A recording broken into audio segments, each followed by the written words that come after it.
नमस्कार. विवेक संवादच्या आजच्या विशेष भागात आपले मनपूर्वक स्वागत.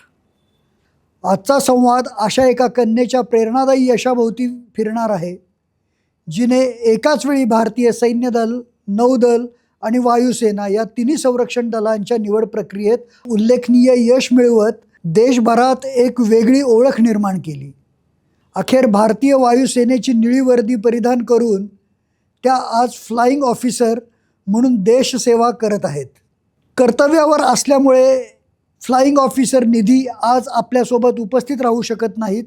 मात्र त्यांच्या यशाचा प्रवास, संघर्ष, कुटुंबाचा पाठिंबा, त्यामागची प्रेरणा जाणून घेण्यासाठी आज आपल्यासोबत आहेत त्यांचे वडील श्री सुधीर कुमार अग्रवाल. श्री सुधीर कुमार अग्रवाल 1975 पासून राष्ट्रीय स्वयंसेवक संघाचे स्वयंसेवक. बेटी बचाओ बेटी पढाओ या विचाराचा कृतीतून पुरस्कार करत दोन्ही मुलींना उच्च शिक्षित, स्वावलंबी, आत्मनिर्भर, संस्कारित, समाजाभिमुख बनविणारे प्रेरणादायी व्यक्तिमत्व. साधी राहणी, उच्च विचार, राष्ट्रसेवा आणि समाजकारण या मूल्यांचा वारसा जपत सध्या पूर्णवेळ समाजकार्यात सक्रिय आहेत. सुधीरजी, विवेक संवादमध्ये आपले मनपूर्वक स्वागत. नमस्कार, धन्यवाद. 13 जून 2026 रोजी एअरफोर्स अकॅडमीमध्ये तुमच्या मुलीने तुम्हाला पहिली सलामी दिली. हो, त्या क्षणी पहिला कोणता विचार तुमच्या मनात आला? त्यावेळेस म्हणजे अक्षरशः असं वाटत होतं की आपल्यासाठी आभाळ ठेंगणं झालेलं आहे. कारण तो फार भावनिक प्रसंग होता आणि जे काय आम्ही म्हणजे एक उपलब्धी आम्हाला मिळाल्यासारखं झालं. ते माझ्यासाठी तर फारच विशेष होतं ते.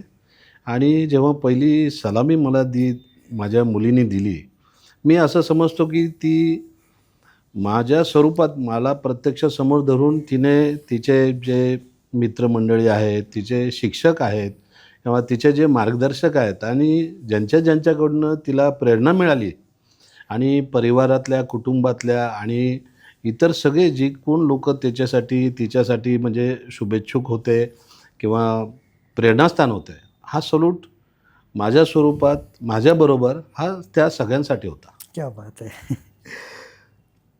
मुलगी पहिल्यांदा वर्दीमध्ये दिसली एअरफोर्सच्या, तर त्यावेळेला जे डोळ्यात अश्रू आले, तर ते आनंदाचे अश्रू होते की समाधानाचे? ह्याच्यामध्ये दोन्ही गोष्ट आहे. प्रथम समाधान होता आणि समाधान आहे म्हणून आनंद फार मोठा होता. तो निधीनी जेव्हा तिन्ही आपले सेना दल आहे, नौदल आहे आणि एअरफोर्स आहे, वायुदल आहे, या तिन्हीमध्ये तिची निवड झाली आणि ती जी बातमी आहे ती जेव्हा घरात पहिल्यांदा समजली, तेव्हा घरामध्ये काय वातावरण होतं? खूपच आनंदित होतं वातावरण. आणि हे एकाच दिवशी नाही झालं, हे टप्प्याटप्प्याने तिचं ह्याच्यामध्ये रिकमेंडेशन आलं, मेरिट आलं. आणि जेव्हा प्रथम म्हणजे आर्मीमध्ये आलं, त्यावेळेस आम्ही विचार केला की बाबा हिचा फोकस पायलट होण्याचा आहे आणि आर्मीमध्ये हिला वेगळ्या डिपार्टमेंटमध्ये तिला सिलेक्शन मिळालेलं आहे. पण मेरिट चांगली होती ऑल इंडिया रँकिंगमध्ये. पण आम्ही विचार केला, माझे काही मित्र आहेत जे माझ्याबरोबरचे आहेत आणि आज सैन्यामध्ये मोठ्या पदावर आहेत. एक माझ्या मित्राने रिटायरमेंट पण घेतली. मी वेळोवेळी त्या लोकांशी थोडंसं जरा चर्चा करत असताना परत आपले पुण्यातले आमचे मित्र प्रदीप ब्राह्मणकर जी आहेत, कर्नल आहेत, ते रिटायर्ड, आणि ते या संदर्भात मार्गदर्शन करत असतात. परत आमचे खांडेकर सर आहेत पुण्यामध्ये, आणि अनेक माध्यमातून मी या सगळ्या गोष्टीचा आढावा घेत होतो आणि पुढे कसं आपण काय करावं याच्याबद्दल माहिती घेत होतो. आणि आर्मीमध्ये निवड झाल्यानंतर आम्ही विचार केला की बाबा नाही, हिला पायलट व्हायचं आहे आणि हिची महत्त्वाकांक्षा राहून जाईल. तर आम्ही तो म्हणजे डिसिजन थोडा पेंडिंग ठेवला आणि दरम्यान लगेच म्हणजे आर्मीची जॉईनिंग डेट होती. म्हणजे आपल्याला एक अफर्मेशन द्यावं लागतं त्यांना की बाबा हे ठीक आहे, आम्ही जॉब ॲक्सेप्ट करतो आहे आणि आम्ही या तारखेला तुमच्याकडे जॉईन करतो आहे. मग ते पेंडिंग ठेवलेलं होतं. आम्ही विचार काय करावं काय नाही. पण आर्मीची सीट सोडण्याचाच आमचा विचार होता. तर नेव्हीची त्यावेळेस मेरिट लागली आणि नेव्हीमध्ये निधीला चांगलं यश मिळालं. पण तिथेही तिने जी पायलटची परीक्षा दिलेली होती त्याच्यामध्ये तिला सिलेक्शन नाही मिळालं. पण तिची टेक्निकल ग्राउंडवरती निवड झाली. हा फार म्हणजे मोठं हे होतं, कारण नेव्ही मुलींसाठी फार सुरक्षित आहे, फार सुंदर आहे अख्ख्या जगभर आपल्याला. आणि तिथं जो मान मिळतो तो फार वेगळा आहे, कारण मुली फार कमी आहे नेव्हीमध्ये. आर्मीमध्ये थोड्या प्रमाणात जास्ती आहे, पण नेव्हीमध्ये थोड्याशा कमी आहेत. मग आम्ही विचार केला, ठीक आहे आता आपण आर्मी सोडली आहे, पण उद्या एअरफोर्सचं जर नाही मिळालं तर म्हणजे हे स्वप्न जाईल की बाबा आपल्याला युनिफॉर्म तो देशसेवेचा मिळेल, आणि आपण आलेली संधी घालवली. म्हणून आम्ही निधीला हे शिकवलं की बाबा, तिला समजवलं की बाबा तू आता हे नेव्ही जॉईन कर आणि पुढे मागे मग त्याच्यामध्ये पण फ्लाईंग ब्रांच आहे, तू प्रयत्न करत राहा. ती म्हटली की बाबा फ्लाईंगचे तर त्यांनी माझी निवड नाही केलेली आहे, मग मी एअरफोर्ससाठी वेट करते. मग मी म्हटलं हे बघ, जर एअरफोर्समध्ये फार कठीण असतं ते सगळं, ठीक आहे तू पायलटची परीक्षा पास झाली आहे, ती आयुष्यातून एकदाच आयदर ऑर असते. म्हणजे तुम्ही त्या परीक्षेला बसलात, पास झाला तर you are eligible for pilot, otherwise life long कधीच नाही, तुमची एलिबिलिटी तिथेच संपते. तिला विश्वास होता. पण मी म्हटलं ती युनिफॉर्म आहे, हे युनिफॉर्म आहे, राष्ट्रसेवा आपल्याला महत्त्वाची आहे, तर तू नेव्ही जॉईन हो. मग तिने विचार केला की बाबा चला थोडंसं आपण कॉम्प्रोमाइज करू आणि आपल्यातली जे काय टॅलेंट आहे आपण तिथे दाखवू, करू काहीतरी. मग ती नेव्ही जॉईन झाली. त्याच्यानंतर एक 5-6 महिन्यांना तिची ट्रेनिंग चालू होती त्यावेळेस. तिथे सब लेफ्टनंट म्हणून ती जॉईन झाली. तिला वर्दी मिळाली, सगळं मिळालं, ट्रेनिंग तिची चालू होती आणि लगेच एक 6 महिन्यांनी इकडची आमची ही एअरफोर्सची मेरिट लागली आणि ती पण चांगल्या रँकिंगमध्ये, ऑल इंडिया रँकिंगमध्ये चांगल्या याच्यावरती होती.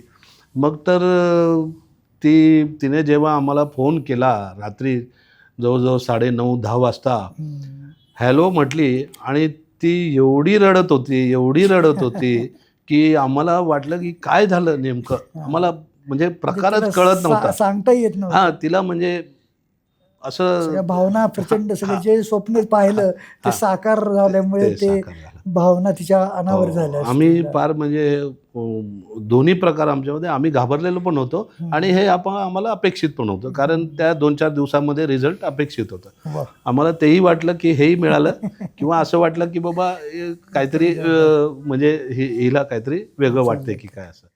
आणि त्यावेळेस असा प्रसंग होता की ठीक आहे तिला मिळालं, हा फार आनंद आहे की बाबा तिने ॲचिव्ह केलं, तिने मिळवलं, तिने जे स्वप्न बघितलं, तिने जी मेहनत केली त्याच्यासाठी तिला सगळे बाजूनी तिला प्रोत्साहन पण मिळालं आणि ती सक्सेस झाली त्याच्यामध्ये.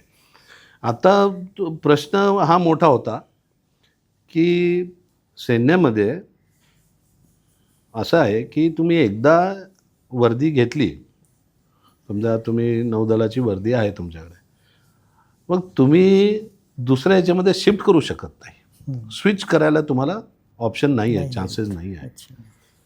आणि मग आम्ही तिला म्हटलं ठीक आहे बाबा तू चांगलं मिळवलं हे ठीक आहे. ती म्हटली पण मेरा कैसा होगा, मैं तो अभी यहाँ पर सब लेफ्टिनेंट हूँ और अभी मेरी ट्रेनिंग चल रही है, मुझे नाही. मी तिला म्हटलं हे बघ, इथपर्यंत आपण आलो आहे तर पुढे आपण प्रयत्न करू. आज आपल्याला मिळालं आहे, निदान आपल्याला हा समाधान आयुष्यभराचा की आपल्याला जे पाहिजे ते आपल्याला मिळालं. तू काळजी करू नको, तू याच्यामध्ये आपला फुल फोकस ठेव आणि याच्यासाठी आपण प्रयत्न करू, काय होईल ते शक्य. मग माझे मित्र आहे योगेश चौधरी, नेव्हीमध्ये ते कमोडर आहेत, आणि परत माझा त्याचाच धाकटा भाऊ आहे राहुल चौधरी आहे, तो आत्ता सध्या मेजर आहे, तो ड्युटीवर आहे. आणि माझा एक दुसरा मित्र आहे संदीप शेट्टी, तो कर्नल रिटायर्ड आहे. आणि असे अजून 2-4 मी थोडं चर्चा करत असायचो. मग प्रत्येकाने हे सांगितलं, अरे भाई तुम अभी देश की सेवा में लग गई है बेटी, अभी तुम वो छोड़ दो, और दैट इज़ नॉट पॉसिबल. ऐसा कोई सुविधा ही नहीं है, सिर्फ ये सुविधा डॉक्टर्स के लिए होती है. अच्छा. वो भी डॉक्टर्स के लिए इसलिए होता है कि वो डॉक्टर की अगर वो स्पेशलिस्ट है और उसकी जगह नेवी में है, आर्मी में है या एयरफोर्स में है, तो वो इंटरशिफ्ट वो कर सकते हैं, उनके लिए प्रोविज़न है। अच्छा। लेकिन एक कैडेट के लिए या एक ऑफिसर के लिए ये, हाँ आप ट्रेनिंग में है उस वक्त आप कर सकते हो, लेकिन आपको वर्दी मिल गई है तो आप नाही कर सकते. ठीक आहे, मी डोक्यात ठेवलं, चलो जो होगा देखी जाएगी. मग तिचा रोज फोन यायचा, मी काय करू काय करू काय करू. म्हटलं ठीक आहे बघू आपण. मग एक दिवस असंच माझं मनात काय विचार आले, म्हटलं इथपर्यंत आलो आहे तर काहीतरी व्हायचं असेल. म्हणून तिला सांगितलं एक काम कर, तू तुझे सिनियर्स जे आहेत आता त्यांच्याशी बोल, त्यांना सांग आणि ते काय मार्गदर्शन करतात त्याप्रमाणे आपण करूया पुढे. बरोबर. प्रयत्न सोडू नको आणि प्रामाणिकपणे ना आपल्याला करायचं आहे. तिने हे समजून घेतलं व्यवस्थित आणि तिने तिचे जे सिनियर्स होते पार सीओपर्यंत ती हा विषय घेऊन गेली आणि त्यांच्या कानावर हे सगळा विषय टाकला. पहिले तर सगळे आश्चर्यचकित झाले की बाबा हा इतिहास घडला बरोबर. तिन्ही की बाबा तिन्ही याच्यामध्ये आणि चांगल्या रँकिंगमध्ये आणि ऑल इंडियामध्ये सगळ्या गोष्टीमध्ये आली. सगळ्यांनी फार तिचं अभिनंदन केलं त्या गोष्टीवर. जेव्हा ज्या ज्या सिनियर ऑफिसरकडे हा विषय गेला प्रत्येकाला फार म्हणजे एक नवल वाटलं या सगळ्या गोष्टी. बाबा की आपल्या संरक्षण दलामध्ये सैन्यामध्ये हा इतिहास या मुलीने घडवला. मग हिचं भविष्य जर चांगलं होत असेल तर आपण प्रयत्न करूया. मग त्यांनी जेव्हा मनावर घेतला की बाबा एक पायलट होण्यासाठी जर ही सर्व बाजूनी एलिजिबल आहे, पायलटचा जो ॲप्टिट्यूड टेस्ट असतो तो आयुष्यातून एकदाच असतो, ती तिने उत्तमरित्या फर्स्ट गोमध्ये पास केली. त्याच्यानंतर जे एअरफोर्सचे जे मेडिकल्स असतात ते फार जागतिक दर्जाचे असतात. म्हणजे इतर आपल्या ज्या शेजारी देश आहेत त्यांच्याही जर एअरफोर्सचे मेडिकल टेस्ट असतील तर ते आपल्या इथे होतात. बरोबर. त्यांची ट्रेनिंग पण आपल्या इथे होते. असे अनेक देश आहेत त्यांची ट्रेनिंग आपल्याकडे होते. मग हे सगळं प्रकार त्यांनी बघितला, तिचा प्रोफाईल सगळ्या गोष्टी चेक केल्या आणि तिला म्हटलं ठीक आहे आम्हाला तू वेळ दे, काळजी करू नको, बघ आपण काय होतं हे बघू. तिला सिनियर्सने जेव्हा धीर दिला ना मग ती थोडीशी जरा स्टेबल झाली. मग आम्ही म्हटलं ठीक आहे. मग आमच्याशी संपर्क आठवड्यातून 10 दिवसातून एकदा तिचा व्हायचा आणि मग असं करत करत करत करत एक दिवस तिला सिनियर्सने सांगितलं आहे की बाबा ठीक आहे आपण एक काम करू, आता तुझे पेपर्स आपण सबमिट करू तिथे, तू नेव्हीमधनं रिटायरमेंट घे, व्हॉलेंटरी रिटायरमेंट ते घे, जो काय तुझ्यावर खर्च केलेला आहे सरकारने तो तुम्हाला पूर्ण द्यावा लागेल. मग म्हटली ठीक आहे मी घरी विचारते, कारण तो खर्च लाखोंमध्ये असतो, पण फार मोठ्या याच्यामध्ये असतो खर्च. आणि मग त्यांनी म्हटले की आपण प्रयत्न करू पण इथे रिस्क आहे, तुला हेही नाही ते जर नाही मिळालं तर आपण काय करणार. बरोबर. हातचं सोडून पाय त्याच्या पाठीमागे जायचं का हा असं आहे प्रश्न होता. मग तिने आम्हाला विचारलं, घरी फोन केला, मग आईशी बोलली, आईने मला सांगितलं. म्हटलं ठीक आहे. मी लगेच तिला सांगितलं हे बघ ती उच्च शिक्षित आहे, तिच्याकडे डिग्री आहे आणि ही रिस्क जर आपण नाही घेतली तर पुढे भविष्यात तिला रिग्रेशन होईल कधीतरी. बरोबर. संधी आली होती पण ती घेता नाही आली. म्हटलं आपल्याकडे प्लॅन बी आहे. कॉर्पोरेटमध्ये ती जॉब चांगल्या पदावर रिलायन्स जिओमध्ये होतीच ऑलरेडी ती आणि स्कूल कॉलेजमध्ये सगळ्या ठिकाणी ती अकॅडमिक्समध्ये टॉपरच होती. मग मी थोडा घाबरलेलो होतो हा निर्णय म्हणजे मांडताना की बाबा नाहीतर का होईल की एक ओबिडियंट मुलगी वडिलांनी सांगितलं म्हणून ऐकते आणि पुढे जाऊन जर भविष्यात काय वेगळंच काय घडलं तर ती म्हणजे मला जबाबदार धरणार की बाबांनी त्यावेळेस मला सांगितलं नाही तर मी आज नेव्हीमध्ये ते हे झाली असते. म्हटलं ठीक आहे. मग मी थोडा त्या उहापोहामध्ये होतो असताना मग तिला मी समजवलं ठीक आहे सिनियर्स काय म्हणतात एकदा हे करून घ्या. मग सिनियरनी तिला धीर दिला. 90% आपण होप्स करूया, 10% बघूया, पण याच्यामध्ये रिस्क अशी आहे की तुला इथे व्हॉलेंटरी रिटायरमेंट घ्यावीच लागेल. म्हणजे असं नाही आहे की तू तिकडे जॉईन झाली आणि मग इकडे तुला सोडायचं आहे, आधी सोडावं लागेल. मग दरम्यान मग तिला पुढे तिथे ॲक्सेप्टन्स जो लेटर आला होता त्याला उत्तर दिलं की ठीक आहे आम्ही जॉईन करतो आहे. आणि त्यांनाही कळवलं किंवा अशी अशी ही मुलगी मी ऑलरेडी नेव्हीमध्ये या पदावर आता ट्रेनिंग घेते आहे. सिनियर्स म्हणजे जिथे एअरफोर्समध्ये जॉईनिंग आहे त्या ऑफिसर्सना त्यांना पण प्रामाणिकपणे त्यांना पण कळवलं की बाबा कुठे काय मार्ग असेल किंवा 2 दिवस मागे पुढे काही झालं, कुठे काही अडीअडचणी आल्या तर तेही लोक थोडंफार कन्सिडर करतील किंवा काहीतरी मार्ग आपल्याला सुचवतील. कारण ते सैन्यामध्ये फौजमध्ये फार प्रामाणिक असतात लोक. तिथे म्हणजे तुम्हाला मार्गदर्शन मिळेल तर 100% ते करेक्ट मिळेल, नाहीतर ते स्पष्ट सांगणार की आमच्याकडनं होणार नाही आहे म्हणजे असं. मग जेव्हा त्यांनी 90%ची शाश्वती दिल्यानंतर मी म्हटलं एक काम करू. आणि त्या दरम्यान माझे जे मित्र आहे कर्नल प्रदीप ब्राह्मणकरजी एपेक्स अकॅडमी चालवतात ते, मी त्यांना विचारलं. ते म्हटले एक काम करा तुम्ही माझ्याकडे या. मग मी गेलो त्यांच्याकडे, आम्ही चहा वगैरे पिला, गप्पा मारला. मला म्हटले एक काम करा तुम्ही पेपर आणा, प्लेन पेपर आणा, माझा त्याच्यावर नाव, मोबाईल नंबर आणि माझे डिटेल्स सगळं त्याच्यावर लिहितो आणि लाल पेनने आजची तारीख सही लिहून देतो. ही तुमची मुलगी पायलट एअरफोर्समध्ये होणार म्हणजे होणारच. क्या बात. म्हणजे अक्षरशः म्हणजे एवढा त्यांनी धीर आला असेल तुम्हाला, एवढा कॉन्फिडन्स दिला त्यांनी मला, एवढा कॉन्फिडन्स दिला की मी म्हणजे विचारच करू शकत नाही. आणि मग मी घरी येऊन म्हटलं ठीक आहे बेटा तू पेपर्स टाक, काय होईल ते आपण प्लॅन बी आहे आपल्याकडे, कॉर्पोरेट सेक्टर आहे आणि तुला पायलटच होण्याचं ना, तू 10 वर्ष नोकरी कर कॉर्पोरेटमध्ये आणि कॅनडामध्ये जाऊन तिकडे तू CPL कमर्शियल पायलटची ट्रेनिंग घे, तू पायलट हो, तुला कधी वेळ मिळेल तेव्हा जाऊन तू फ्लाईंग कर. हा मी तिला माझा निर्णय दिला. अब तिला नाही सांगितलं की आपले कर्नल साहेबांनी असं सांगितलेलं आहे. तर मग पेपर्स वगैरे सगळे टाकले आम्ही. तिथे जॉईनिंगची डेट होती. त्या दरम्यान 5-6 दिवस असे होते की निधी नेव्हीमध्ये पण नाही आहे, एअरफोर्समध्ये पण नाही आहे. 25 डिसेंबर ते 1 तारीख तिची जॉईनिंग होती. अच्छा. 1 जानेवारी जॉईनिंग होती. हे 6 दिवस ती कुठेच नव्हती. म्हणजे हे 6 दिवस आमच्यासाठी फार म्हणजे अगदी असे गेले, अवघड, प्रचंड अवघड गेले. फार प्रचंड. आम्हाला म्हणजे पालक म्हणून मुलीचं भविष्य तिची हातात असलेलं सोडलेलं आहे आणि नवीन आहे जे आहे ते हातात नाही. ही फार आम्ही मोठी रिस्क त्यावेळेस घेतली.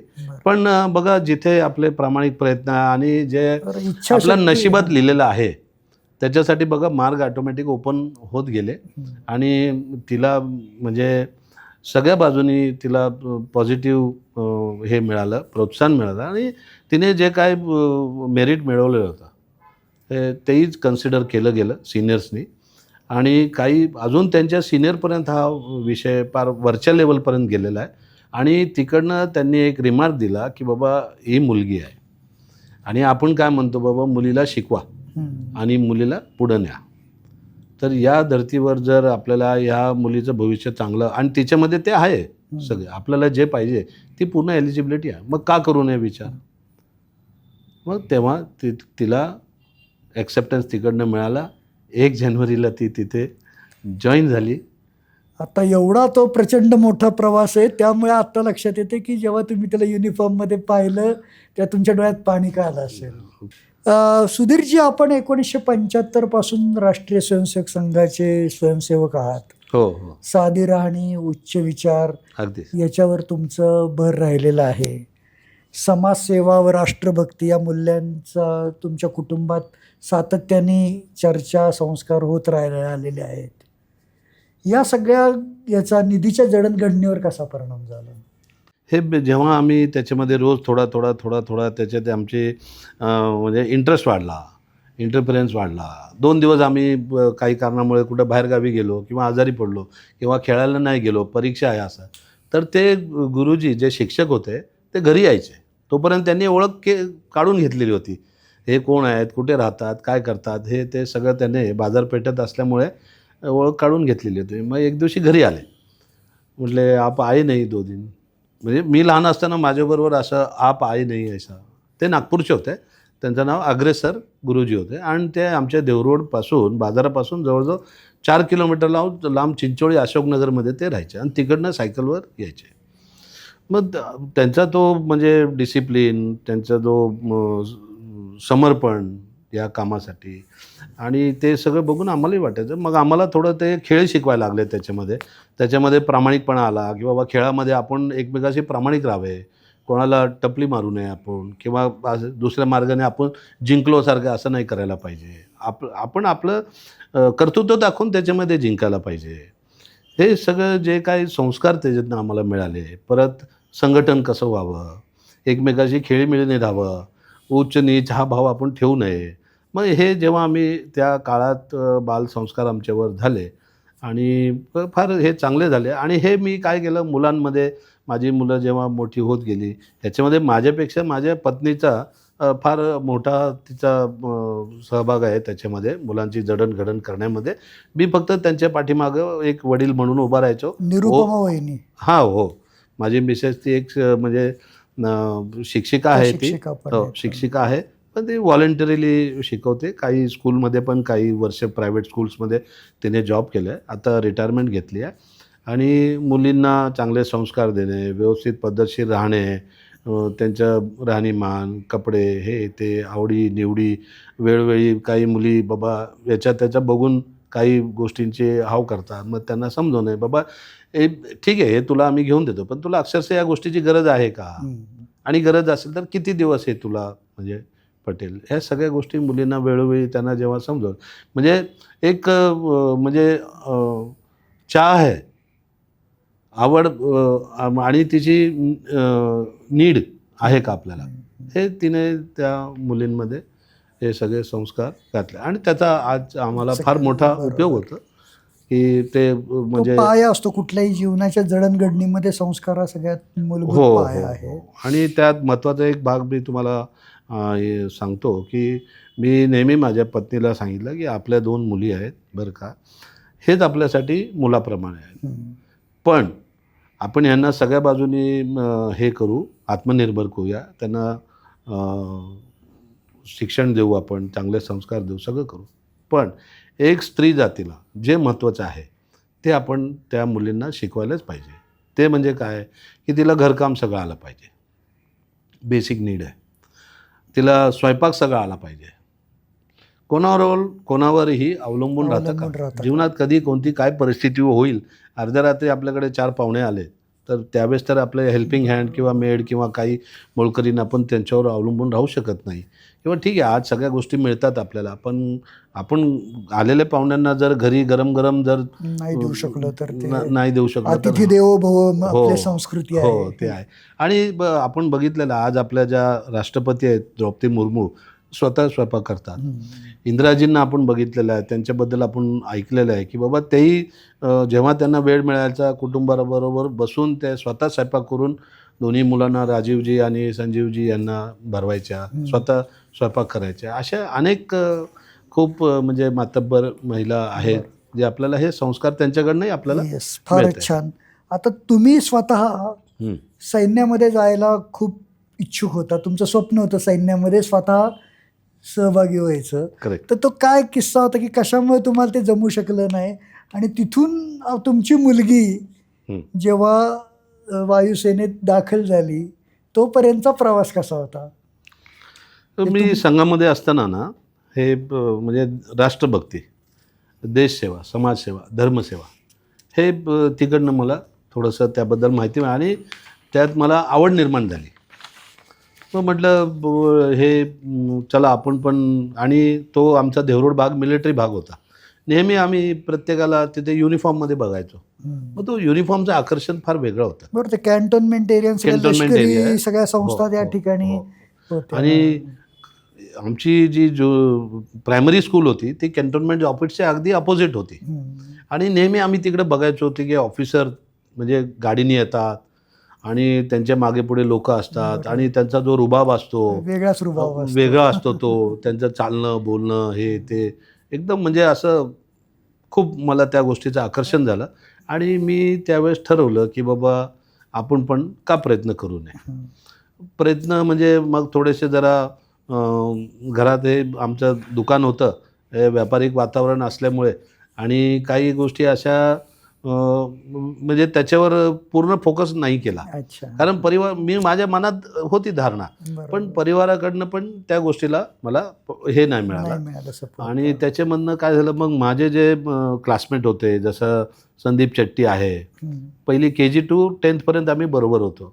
योगेश चौधरी आहे, त्याचा भाऊ राहुल चौधरी आहे आणि अजून चौघजण असे आहेत की त्यांनी सेना जॉईन केली. त्यांना घरातनं हे प्रोत्साहन पण मिळालं, मार्गदर्शन मिळालं आणि ते पुढे गेले त्या मार्गाला.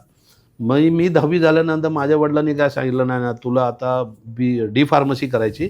मग ते आमचे खंडेलवाल सर आहेत तिथे देवरोडला. ते भारतीय विद्यापीठला होते त्यावेळेस, शिक्षक प्रोफेसर म्हणून होते. मग त्यांना सांगितलं, फॉर्म घेऊन आले. मग नाही, माझे मामा म्हटले की डी फार्मसी करायला लावा.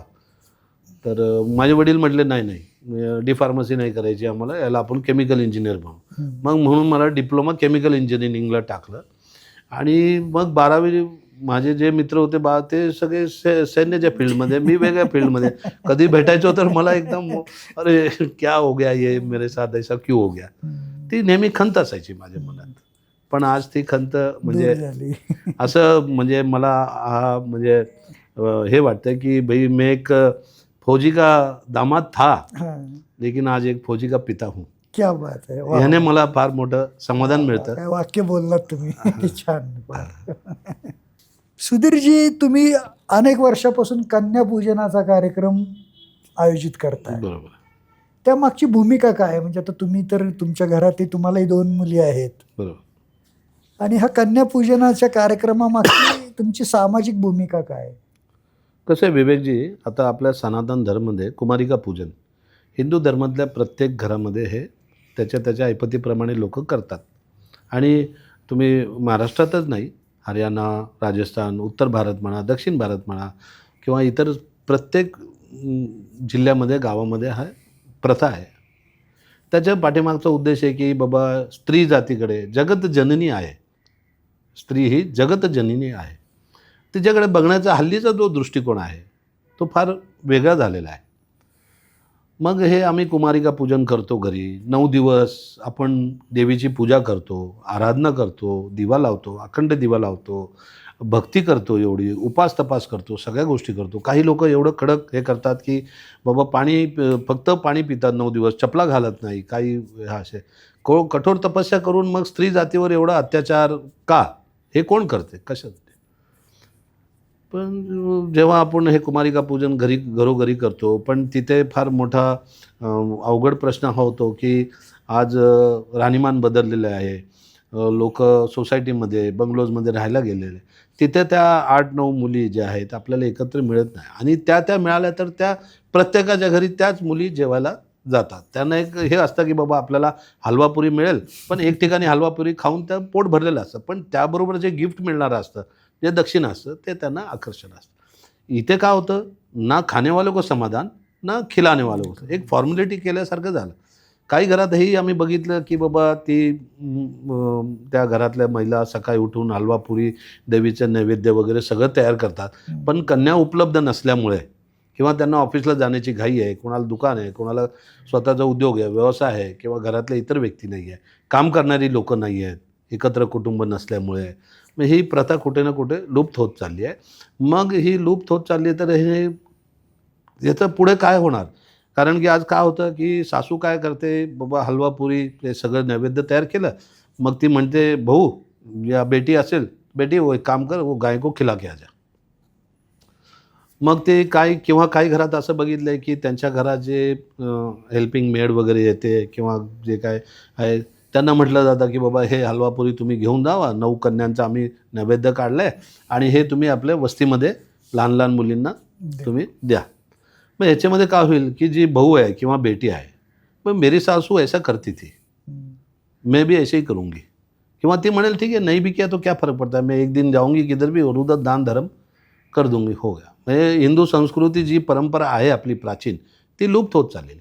मग ह्याच्यातनं मार्ग काढायचा म्हणून थोडासा आम्ही असा विचार केला की याला आपण सार्वजनिक स्वरूप दिलं तर कसं होईल. सुरुवातीला ज्या लोकांकडे हा विचार मांडला त्यांनी म्हटलं नाही सब घर घर में करेंगे, कॉमन में करेंगे तो कैसा होगा नहीं होगा ये ना। मैं बोला ठीक है कोई बात नहीं, 4 लोग तो हमारे साथ आएंगे, अपन 100 लोगों के पास गए हैं तो 4 लोग तो अपने पास है ना, आज तैयार हो गए अपनी संकल्पना से, क्योंकि उनके इधर भी आदमी नहीं है काम करने के लिए, लेकिन उनके मन में भावना है, इच्छा है तो करेंगे. हे किती साली सुरू केला तुम्ही हे हा उपक्रम? 2017 चैत्र 2017 मध्ये आम्ही हे चालू केलं. त्यावेळेस अग्रसेन भवन दापोडीमध्ये आम्ही काय केलं, तिकडे भगतसिंग शाळा आहे नगरपालिकेची, जवळच आहे. मग तिथे आम्ही त्या प्रिन्सिपलकडे गेलो, त्यांना सांगितलं मॅडम असं असं आहे आणि आम्हाला तुम्ही एक वर्गातल्या जर मुली आम्हाला 1ली ते 4थीपर्यंतच्या त्या मुली आम्हाला एका वर्गातल्या द्या. सुरुवात होती ना, तर असा असा आमचा प्रकल्प आहे आणि हे कर ते म्हणजे त्या मॅडमनी पण सगळ्या गोष्टी समजून घेतल्या आणि ते म्हटले वेळेत घेऊन जावं, वेळेत आणून सोडा. त्यांनी त्यांच्या 2 आया आमच्याबरोबर सगळे दिले. मग त्या मुलींना आम्ही गाज्याबाज्या सगळ्यात तिकडे घेऊन आलो, पाद्यपूजा वगैरे केली, मिरवणूक काढून. हां, म्हणजे त्यावेळेस एवढा मोठा स्वरूप नव्हता. आम्हीच लोकांनी म्हणजे जय माता दी म्हणायचा, प्रेम से बोलो जय माता दी, असं करत करत त्या मुलींना थोडा उत्साहपूर्वक 1-2 भगवा झेंडे आम्ही थोडे घेतले तिकडनं, त्यांच्याबरोबर आणलं. त्या मुलींनाही थोडंसं जरा आनंद वाटत होता. मग आम्ही अग्रसेन भवनमध्ये आणलं त्यांना. 7-8 परिवार आमच्याबरोबर होते. पाद्यपूजा वगैरे केली, आसन दिलं, बसवलं. जेव्हा मग टिळा लावला, त्या मुलींना एकदम म्हणजे त्यांच्या चेहऱ्यावरचे भाव वेगळेच होते. हे आज आम्हाला देव म्हणून इथं पूजलं जात आहे. आणि त्याच्याबरोबर प्रत्येक मुलीला नंतर सगळं झाल्यानंतर तिचे पाय पडून तिच्याकडनं आशीर्वाद मागून मग तिला जेव्हा बिदाई करायचो, उपस्थित सगळ्यांच्या हस्ते प्रत्येकाला एक दक्षिणा आणि एक छोटीशी भेट म्हणून आम्ही त्यांना जेव्हा बिदाई केली, शाळेत सोडून आलो, तर आम्हाला एवढं वाटलं की अरे हे तर आपण अगोदर केलं असतं तर फार चांगलं. मग त्याचा प्रचार प्रसार असा आपोआप झाला की पुढच्या अश्विन नवरात्रीमध्ये आमच्याकडे 20 परिवार स्वतःहून जॉईन झाले. हे आले आम्हाला हे माहिती वाढत पडलं. गेलं. हे असं वाढत गेलं. साधारण किती मुलींचा आतापर्यंत याच्यात सहभागी झाले असतील या उपक्रमामध्ये? आत्तापर्यंत बघा 2017 पासून आता 2026 आता या चैत्रामध्ये आम्ही केलं. जवळजवळ 350-400 मुली एका वेळेला आमच्याकडे असतात. म्हणजे सुरुवातीला जे 30-35 मुली होत्या त्या आज एका वेळेला 350-400. कारण आता आम्ही काय करतो की ज्या बी शाळेमध्ये करतो आता आम्ही असं ठरवलं की वेगवेगळ्या शाळांमध्ये आम्हाला करावं लागतं आहे. कारण काही शाळांमध्ये सुट्टी असते, उन्हाळा असतो, काही परीक्षा चालू असतात, मग त्यांना वेळेचं बंधन असतं काही ठिकाणी, तर वेगवेगळ्या शाळांमध्ये आम्ही. पण या उपक्रमामुळे जसं मुलींमध्ये आत्मविश्वास निर्माण होण्याबरोबरच मुलींकडे पाहण्याचा समाजाच्या दृष्टिकोनात देखील बऱ्यापैकी खूप बदल झालेला आहे. झालेला दिसून मी तुम्हाला सांगतो किस्सा असा आहे. आता 1ली ते 4थीपर्यंतच्या आम्ही मुली त्या कुमारिका असतात, बाल असतात आणि बालमन असतात, त्यांनाही त्याचा आनंद होतो. मग जेव्हा ते आमच्याकडे येतात त्या जवळजवळ त्या वयोगटामध्ये 8 ते 9 वेळा ते हे प्रसाद ग्रहण करतात आणि त्यांची पूजा दर 6 महिन्यांनी होती. तर त्यांच्यामध्ये एक भाव असा निर्माण होतो की बाबा आपण काहीतरी विशिष्ट आहे, आपल्याकडे एक दैवी शक्ती आहे. मग त्या मुली जेव्हा मोठ्या होतात, मोठ्या झाल्या, त्यांचा स्वतःचा घर परिवार, असे काही संपर्कात आहेत माझे की काका त्यावेळेस आम्ही तुमच्याकडे जे तुम्ही देवी स्वरूप म्हणून आम्हाला पूजलं होतं ना, मग ही आज माझं लग्न झालेलं आहे आणि मी हा कार्यक्रम पुढे माझ्या त्या भागामध्ये चालू केला. आज माझी ऐपत अशी आहे की मी 5 मुलींना बोलवते, मी 10 मुलींना बोलवते, मी 20 मुलींना बोलवतो, किंवा आम्ही एक महिला गट आहे आमचा, असं आम्ही सगळे मिळून एकत्र करू, आमच्या गल्ली बोळातल्या सगळ्या मुलींना एकत्र बसून तिकडे आम्ही हे करतो. आणि त्याच्यामुळे काय झालं की स्त्री जातीला तिला एक आत्मविश्वास आहे की बाबा आपण एक विशिष्ट आहोत आणि आपलं राहणीमान व्यवस्थित पाहिजे, आपले विचार चांगले पाहिजे आणि आपल्याकडे बघण्याचा दृष्टिकोन हे आपण कसं बदलू शकतो हे आपण व्यवहारातून दाखवायला पाहिजे. निधीच्या बालपणातील अशी कुठली आठवण आहे का की जिच्यामध्ये तिचे नेतृत्व गुण, तिची देशभक्ती दिसून आली? आता असं म्हणता येईल की म्हणजे ती सगळे तिच्याबरोबरचे जे काय लहानपणीतले किंवा आत्ताचे जे तिचे मित्रमंडळी सहकारी आहेत त्यांच्यामध्ये निधीला एक वेगळं स्थान आहे. आणि त्यांच्या मनात एक असं भावना आहे की बाबा एक आदर्श व्यक्ती आपल्याबरोबर आहे. म्हणजे निधी त्या सर्वांना बरोबर घेऊन चालते आणि कोणाला मागे राहू देत नाही. म्हणजे ते अभ्यास असू द्या किंवा खेळ असू द्या किंवा कुठे ट्रॅकला गेले, कुठे काही इतर गोष्टींमध्ये सगळ्यांना ती नेहमी काही ना काही प्रोत्साहन देऊन त्यांना आपल्याबरोबर ठेवण्याचा प्रयत्न करते. हे तिचे फार मोठे चांगले म्हणजे गुण आहेत. आणि ह्याचा प्रत्यय आम्हाला 13 जूनला तिथे म्हणजे तिला कमिशनिंग झाल्यानंतर, परेड झाल्यानंतर 2-4 तिचे जे सहकारी होते, मुली आणि मुलं, येऊन आम्हाला प्रत्यक्ष म्हणजे समोर मला आणि माझ्या मिसेसला भेटून गेल्यात आणि आम्हाला फार म्हणजे कृतज्ञता व्यक्त करून गेल्यात की काका, आज आम्ही इथे आज पासिंग आऊट परेडमध्ये ऑफिसर झालो, त्या याचा श्रेय निधीला पण आहे. अच्छा. मला वाटलं हे मुलांचं काहीतरी प्रँक असेल आणि आपल्याबरोबर थट्टा वगैरे काहीतरी असं करत असतील. तर म्हटलं, मी विचारलं कुतूहल, कसं काय? म्हटले, हमारी ट्रेनिंग में हम लोग कभी कभी लेज़ी हो जाते थे और इतनी हार्ड ट्रेनिंग है, फिजिकल हो गया या प्रैक्टिकल हो गया या फिर सिमुलेशन पर मशीन पर हुआ, या हमारी जब पढ़ाई होती क्लास, हम लोग परेशान हो जाते हैं. सुबह 5-6 बजे उठना है, रात को 11 बजे तक हम इतना बिजी रहते हैं, थक जाते, तो मेंटल फटीग हो जाता है. लेकिन उस वक्त निधि हमको हिम्मत देती थी. वो बोलती थी, तुम यहाँ आए किस लिए? इतनी मेहनत करके आप लोग यहाँ तक आए हो और आखिरी सीढ़ी चढ़नी है और आप लोग ऐसा थकोगे तो कैसा काम चलेगा? तो आप उठो, ये पढ़ो, ये करना है आपको. वाह. वो बोले, रात को हम 12-1 बजे भी सोए थे, ये सुबह 5-6 बजे हमको उठा देती थी और हमारे इंस्ट्रक्टर से पहले ये हमारे पास से सब हमारा काम करवा के ले लेती. इसलिए आज हम लोग अप टू डेट. एक प्रचंड मोटिवेशनल त्यांच्यामध्ये हो, तिचं असं. फार मोठं म्हणजे तिला जे त्या दिवशी युनिफॉर्म्स मिळालेत, तो जो एक वेगळा अनुभव मिळाला आम्हाला आणि एक आनंद मिळाला, त्याचबरोबरचा हा एक फार मोठा आनंद होता आम्हाला. एक म्हणजे कॉन्फिडन्स निर्माण झाला की बाबा सैन्यामध्ये या गोष्टीची फार गरज आहे की तुम्ही सगळ्यांना बरोबर घेऊन चला, what ever may be the situation. पण तुम्ही कोणाला मागे ठेवून तुम्ही पुढे जाता हे शक्य, हे म्हणजे एक फौजीमध्ये ते गुण नसायलाच पाहिजे. बरोबर. छान. आणि हे चांगले गुण तिच्यामध्ये ऑटोमॅटिक आहेत, आपोआप आहे. हे फार म्हणजे एका मुलीचे पालक म्हटले की ते जरा जास्त काळजी असते की मुलगी जेव्हा असते तेव्हा, आणि जेव्हा मुलगी आपल्या डोळ्यांच्या पासून लांब, आपल्या घरापासून लांब जेव्हा प्रशिक्षण घेते, तर तो काळ किती कठीण होता तुमच्यासाठी? बघा, म्हणजे हा फार प्रश्न गंभीर आहे. मुलीचा पिता म्हणून जेव्हा आपण तिचं लग्न करतो, विदाई होते, त्यावेळेस फार भावनिक प्रसंग असतो. आणि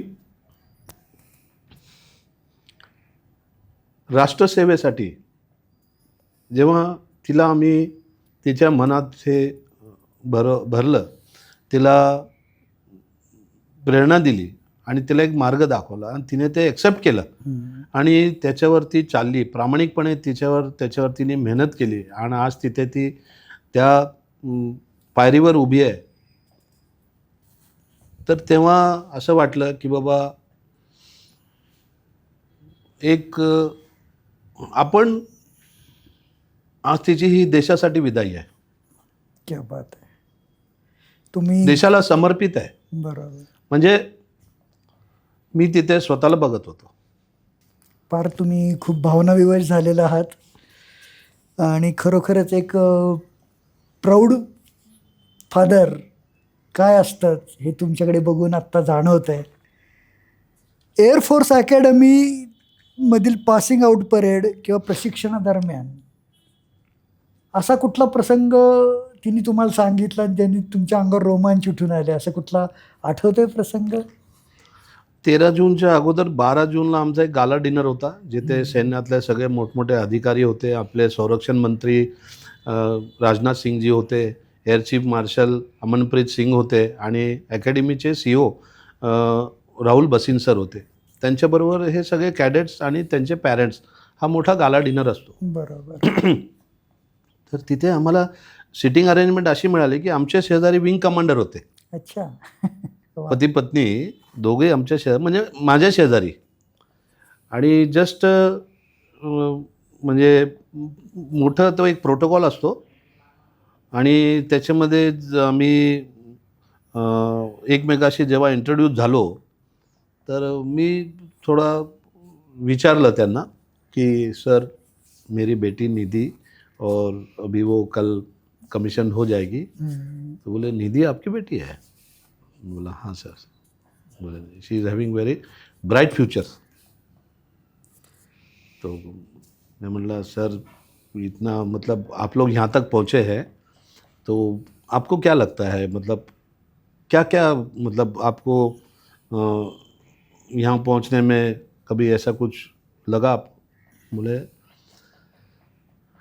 हमारा जीवन क्या होता है ये आज अगर हम सुबह 6 बजे घर छोड़ते हैं तो घर आने तक घर वालों को मालूम नहीं होता है कि हम कौन से मिशन के ऊपर हैं और पहले दिन हमको मालूम नहीं होता है कि हम आज क्या करने वाले हैं। बोले अभी कुछ महीने पहले मैं सुबह 8 बजे मुझे मेरी रिपोर्टिंग थी और मैं 12 बजे अफ़गानिस्तान में था। वहाँ हमको रेकी के लिए भेजा गया था। तो ये सारी चीज़ें होती है और हमारी ट्रेनिंग बहुत कठोर होती है और सारी चीज़ें सीक्रेट रखनी पड़ती है। तो आपको निधि ने क्या क्या बताया? हा तुमचा प्रश्न त्यांनी पण केला। हाँ बोले वो ट्रेनिंग के दरमियान हमने बोले सर देखो पहली बात तो उनका फ़ोन सरेंडर रहता था, 15-20 दिन में एक बार बात होती थी 2-5 मिनट के लिए और ट्रेनिंग के बारे में हमने कभी उसको पूछा नहीं। क्यों इमोशनल हो जाते हैं बच्चे थोड़ा सा वहाँ पर, फिर उनको ये लगता है और उसने भी हमको कभी बताया नहीं।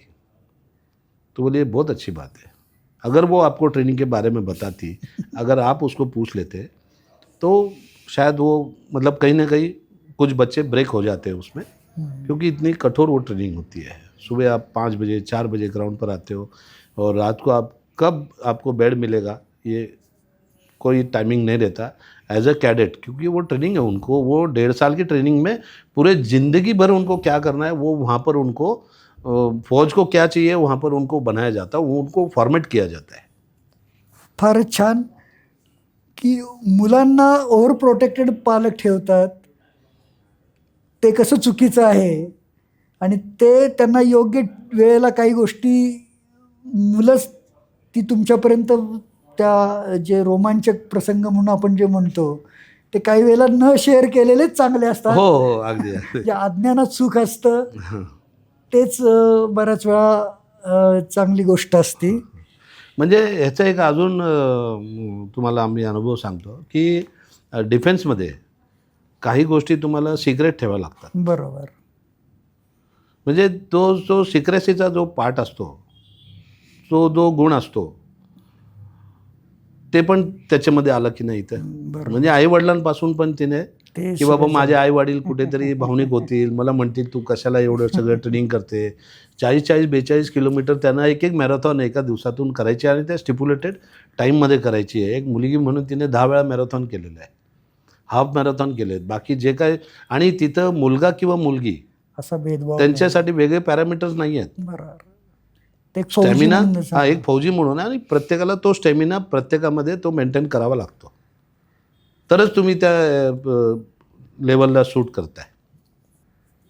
अनेक मुलींची मोठी स्वप्न असतात, परंतु पालक काळजीपोटी किंवा भीतीपोटी त्यांना त्याच्यापासून रोखतात।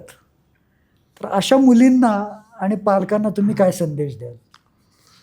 बघा तुमच्या आमच्या काळातली गोष्ट वेगळी होती। आपले आईवडिलांची मेहनत आपण बघितलेली आणि आपल्याला एक छोटंसं प्लॅटफॉर्म मिळाला, म्हणजे एक शिक्षण मिळालं, एक संस्कार मिळाले, एक घरोबा आपल्याला चांगलं मिळालं, हे वातावरण चांगलं। पण हल्ली काय झालेलं आहे, हल्ली आपल्यापेक्षा काही पटीने आपण चांगलं प्लॅटफॉर्म आपल्या मुलांना देत आलेलो आणि त्यांच्यासाठी आपण प्रयत्न करतच आहोत।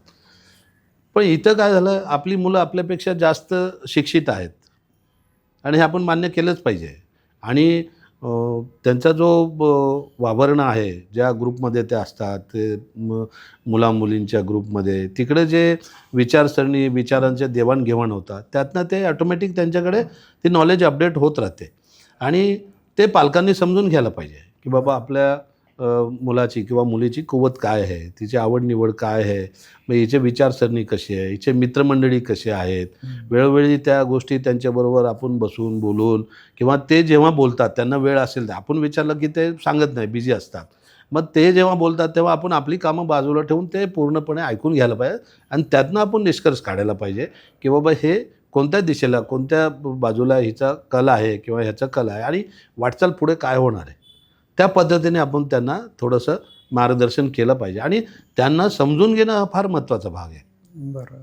त्या पद्धतीने जर आपण त्यांना ड्राईव्ह करत गेलो तर ते थोडं सोपं होतं आणि मुलांमध्ये एक आत्मविश्वास निर्माण होतो की बाबा मला समजून घेतात, घरचे मला समजून घेतात आणि त्यातनं ते काही गोष्टी म्हणजे हट्टीपणा करत नाही. आणि मुलींना काय संदेश द्याल तुम्ही? मुलींना संदेश म्हणजे हा झाला पालकांसाठीचा संदेश. हो हो हो. आता मुलींना काय सांगाल तुम्ही? तुमची म्हणजे काही गोष्टी आपण गृहीत धरतो की बाबा मला हेच करायचं आहे, मला तेच करायचं आहे, पण आमची आर्थिक परिस्थिती अशी नाही आहे किंवा आमच्या घरात असं वातावरण नाही आहे, मला ते करू देणार नाही, का नाही?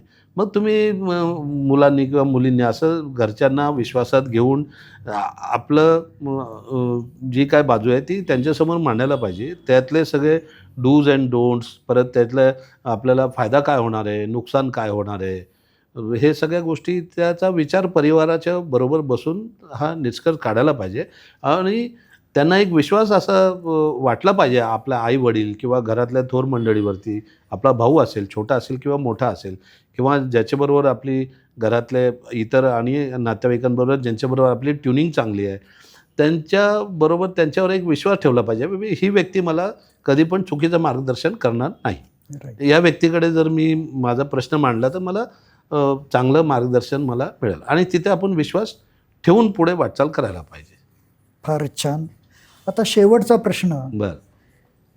की आता मागं वळून पाहताना फ्लाइंग ऑफिसर निधी अग्रवाल या नावाच्या मागं सर्वात मोठी ताकद कुठली? स्वप्न, संस्कार, शिस्त, पालकांचा विश्वास की देशसेवेची भावना? या सगळ्याच गोष्टी आहेत त्याच्यामध्ये एकत्रितपणे आणि पालकांचा विश्वास म्हणण्यापेक्षा आम्ही तिला जे मार्गदर्शन केलं ते तिने स्वीकारलं. म्हणजे मला एक डिफेन्समध्ये ऑफिसर व्हायचा होता किंवा मला एक फौजी व्हायचा होता, ही माझी इच्छा मी तिच्यावर लादली नाही. तिला ऑप्शन दिलं, बेटा तू असं नाही, तुला फ्लाईंगमध्ये जायचं आहे, तुला पायलट व्हायचं आहे, तर हा एक मार्ग आहे आणि डिफेन्स याच्यामध्ये तू पायलट पण होशील आणि तू देश सेवा पण करशील. आणि इथे जे तुला कॉर्पोरेटमध्ये तुला 10 वर्षात जे मिळणार आहे ते इथे तुला 20 वर्षात मिळेल. पण तो रिस्पेक्ट जो आज सैन्यात मिळेल तो तिथे नाही. आणि इथं तू तुझं टॅलेंट दाखवून ते इतिहास घडवशील. तुम्ही कॉर्पोरेट सेक्टरमध्ये किती काही करा, उद्या तुमच्यापेक्षा दुसरा माणूस जर त्यांना सुपिरियर जर मिळाला तर ते सगळं तुमची केलेली मेहनत मागे पडून जाते. ती बरोबर. काही लोकांच्या मनात राहते पण इथे ती नोंदली जाते बरोबर. अक्षरशः. म्हणजे ती तुमचं कर्तृत्व, तुमची मेहनत आणि त्या गोष्टी एक प्रिन्सिपल म्हणून पुढे तुम्हाला एक आदर्श म्हणून त्या ट्रेनिंगमध्ये शिक्षण जेव्हा देतात तेव्हा त्या गोष्टीचा पण उल्लेख केला जातो. आता 12 जूनला निधीला एवढी मोठी तिथे बेस्ट कॅडेट ऑफिसर म्हणून तिला एक एवढी मोठी ट्रॉफी तिला मिळाली. मग ती रिव्हॉल्विंग असते, ती त्यांच्याकडे ठेवली. पण निधीकडे काय म्हणून त्यांनी त्याचं एक रेप्लिका एवढं 1 फुटाचं ती ट्रॉफी दिली. म्हणजे बेस्ट ऑफिसर क्वालिटी आणि बेसिक डिफेन्स नॉलेज या 2 गोष्टीवर तो पुरस्कार असतो. हे निधीला मिळाला. तर मी असंही सांगेन की डिफेन्समध्ये काम करण्यासाठी जर तुम्हाला जॉईन करायचं असेल, म्हणजे हल्ली आता सरकारने अनेक असे मार्ग काढलेले आहेत. तुम्ही 10वी केल्यानंतर जाऊ शकता, 12वी केल्यानंतर तुम्ही जाऊ शकता, ग्रॅज्युएशन तुम्ही कोणत्याही स्ट्रीममध्ये करा, म्हणजे कॉमर्स, आर्ट्स, सायन्समध्ये करा, इंजिनिअरिंग केल्यानंतर तुम्ही जाऊ शकता.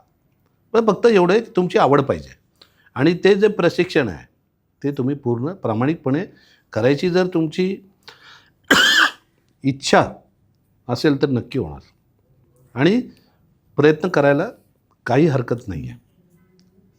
हे मी एवढं इथं सांगेन आणि प्रेरणा देईन लोकांना की बाबा जर आपल्या घरातल्या मुलांची इच्छा आहे तर स्वप्न पूर्ण करण्यासाठी त्यांना नक्की मदत करा.